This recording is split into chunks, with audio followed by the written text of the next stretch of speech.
6টা মাস যদি রেমিটেন্স বন্ধ হয়, শ্রীলঙ্কার চেয়েও খারাপ অবস্থায় বাংলাদেশে চলে যাবে।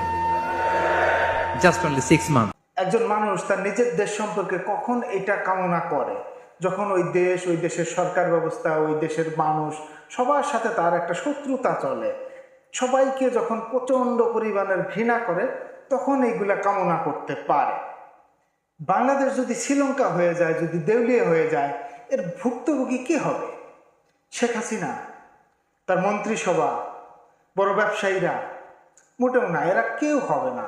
এটার ভুক্তভোগী হবে আমার আপনার মতো সাধারণ জনগণ। মানুষ তারপরেও এইগুলা কেন কামনা করে আমি ঠিক বুঝি না, এইগুলো আমার মাথায় আসে না। তবে আজহারী হুজুর কামনা করার একটা কারণ আছে।